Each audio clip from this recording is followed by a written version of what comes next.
Hello, আসসালামু আলাইকুম। আজকে নিয়ে আসছি এই প্রেশার কুকারে ঝটপট গরুর মাংস। তো আপনি চাইলে খাসির মাংস নিতে পারেন। তা আমি এখানে নিয়েছি 1 কেজি গরুর মাংস। তো এটা ধুয়ে নিয়েছি। ধুয়ে আমি এটা হালকা লেবুর রস দিয়ে ধুয়ে নিয়েছি।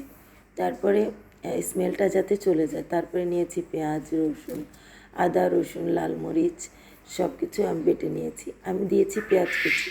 এই যে এখানে আমি ব্লেন্ডারে বেটে নিয়েছি। বেটে নেওয়ার পর ব্লেন্ডারটা ধুয়ে দিয়ে দিলাম এইখানে। তো এখানে আমি জিরা একদম বেটে নেব। এই যে দেখেন, এটা আমি পাটায় বেটে নিয়েছি। তো এখানে আমি টমেটো নিয়েছি, টমেটোগুলি এখন এখানে দিয়ে দিব। তারপরে দিয়েছি তেজপাতা, আমি তাজা তেজপাতা ইউজ করেছি। তারপরে লাল মরিচ, তারপরে এই যে গোটা গরম মশলা যেগুলো আছে সবগুলি। তারপরে দিয়ে দিবেন সরিষার তেল।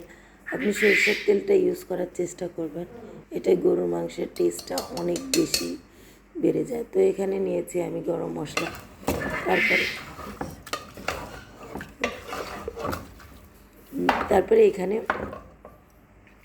এখানে আমি ভালোভাবে এটাকে ম্যারিনেট করে নিয়েছি। তারপরে দিয়েছি হলুদ, তারপরে দিয়েছি ধনে গুঁড়া। তো আমি আবারও এটাকে ভালোভাবে নেড়ে নেব। আপনি খুব ঝটপট এই রেসিপিটা এই গরু মাংস ভুনা করতে পারবেন।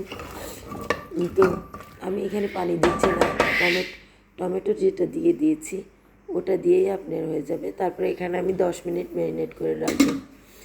তো এটাকে এখন ঢেকে দিব। আমি প্রেশার কুকারে ঢেকে দিয়ে আমি এখন রান্না করব।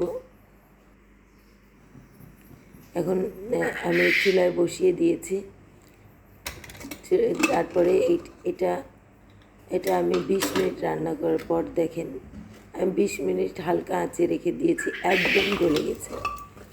এটা আমি আবার দেখেন, আমি পানি দিইনি, হালকা আঁচে রান্না করেছি, একদম পানি ইউজ করি নাই। দেখেন একদম শুকনা এবং একদম দেখবেন যে গলে গেছে। তারপরে এখানে দিয়ে দিব আমি একটা আলু দিয়ে এখানে দিয়ে দেব লবণ। আমি আগে লবণ দিইনি, এখন দিচ্ছি। আমি এখানে আবার ভুনে নেব। ভুনে একটু আলু দিয়ে আমি আর 10 মিনিট রান্না করব।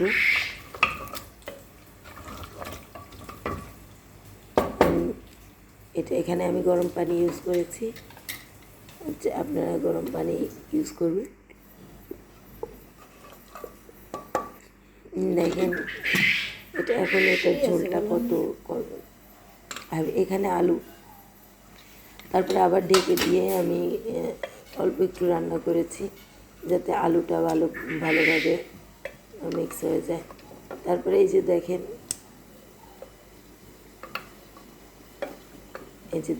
দেখেন হয়ে গিয়েছে, কত সুন্দর হয়েছে। আর দেখেন এটা চামিচ দিয়ে কাটা যাবে, এত সুন্দর গলে গেছে।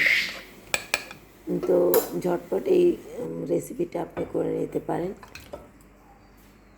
আমি এখন এটাকে পরিবেশন করব, এখন ঢেলে নিব। তো কেমন লাগলো আমার এই রেসিপি? প্লিজ আমার এই রেসিপিটাকে সাবস্ক্রাইব করবে, আমার এই চ্যানেলটাকে সাবস্ক্রাইব করবেন। আর কমেন্টে জানাবেন আপনারা কীভাবে গরুর মাংস রান্না করলে ভালো হয়, মজা হয়। তো এইভাবেও গরু মাংস রান্না করতে পারেন খুব ঝটপট। আল্লাহ হাফিজ, ভালো থাকবেন।